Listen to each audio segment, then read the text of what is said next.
Hello once again my friends and welcome to yet another PhilbertGreen painting video. As always, this isn't really a professional tutorial, but I do hope it does help if you are following along at home. There's always one last hurdle to prevent our survivors from escaping scot-free, and this time is because there's a Scot-shaped hurdle named Nemesis in the way. After bathing rather uncomfortably in an acid bath, apparently it's good for the pores, he has mutated and evolved into a monstrous mass of flesh in a last-ditch attempt to conquer his very own Nemesis. Just like my other videos, if you are following along at home, just take your time and go at a pace that you are comfortable with. As ever, we'll be starting off by basing him with Mechanicus Standard Grey. Now he's all base coated and ready to go, I first used Rakarth Flesh to paint all over his body, including the ribs sticking out of his back. I tried to avoid any areas of torn skin and exposed muscle to be done next. As I just mentioned a moment ago, I next used Khorne Red to paint the exposed muscle visible through his ripped flesh.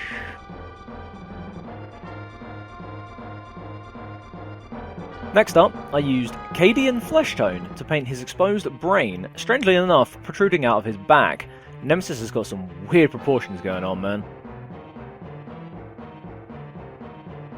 Using Screamer Pink, I painted his ever-present tentacles coming out of his back and making up one of his forelegs, propping him up, as well as the tube-like appendages coming out of his main body mass.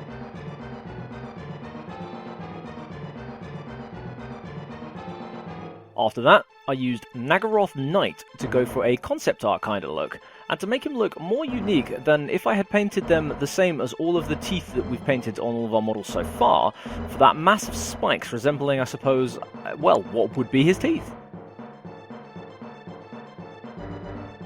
For the horrific boily growths on his back, I started with White Scar to paint them all over. Then once that was dry, layered over it with Ushabti Bone for that sickly looking colour.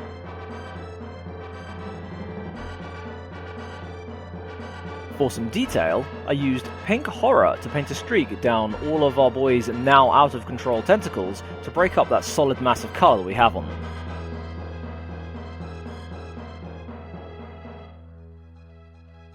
Returning now to the lumpy pustules and boils, I used Mephiston Red to pick out the exposed veins and raised areas to accentuate our teenage Nemi's acne problem.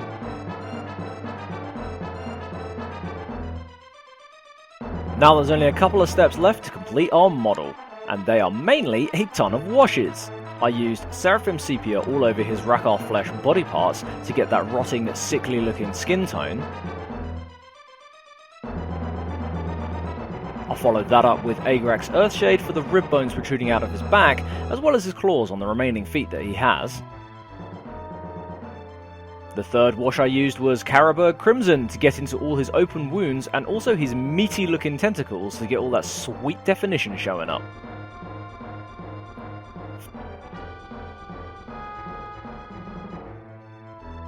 Fourthly, I used some Druchii Violet to wash all over his mouth bones, pointy bits, sharp stickers. Fifthly, I used Reikland Fleshade to wash his brain, then a very thin wash of Nuln Oil Gloss on his tentacles, open wounds, and that weirdly positioned exposed brain, with the intent of not wanting to dull down the existing wash we've already used, but to add that sweet, glossy, wet-looking finish.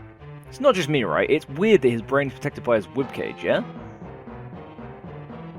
And lastly, but by no means the least, the final wash I used was Casanadora Yellow, for those horrible, oozy looking boils to give them a nasty looking infected colour.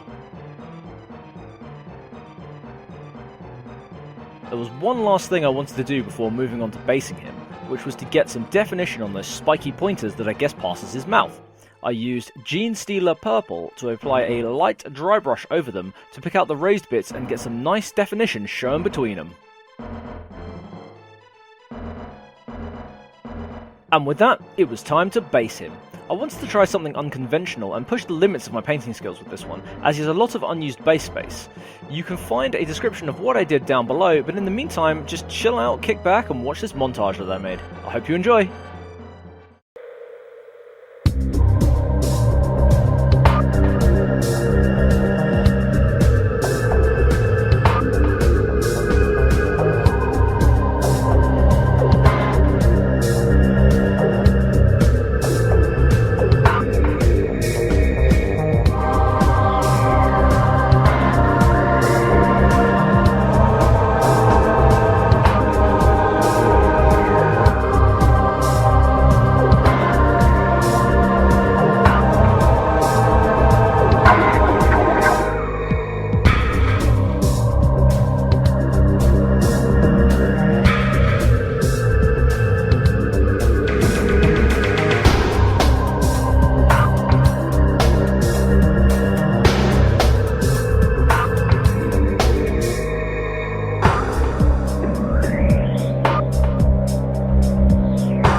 And there you have it, the final boss of final bosses. A horrifically mutated and deformed monster still hell-bent on pursuing our survivors to the very end. With exposed ribs and multiple malformed tentacles slapping about the place, this big bad endgame isn't going to let such a little thing as an acid bath slow him down. Now that he is finished, I am happy with how the model came out. I tried several other things for the base of the model, but they just went wrong and I ended up covering them up in the end. I really struggled to find the motivation to finish this project, but in the end I sat down and thought about how much I wanted to finish the set and persevered to the end. So, if you ever find yourself down and lacking in motivation to do anything, just think of the outcome and how you can take pride in what you have done and how much it can make you feel better when you look back at the results. With this guy finally being done, that brings the City of Ruin expansion to an end. But have no fear, survivors, for there is still more minis to paint in the form of the last escape box. Another addition bringing new enemies and characters to the game that will add much excitement. Once again, thank you all for watching, I really do appreciate it, and I hope to see you all in the next one. Stay safe, survivors!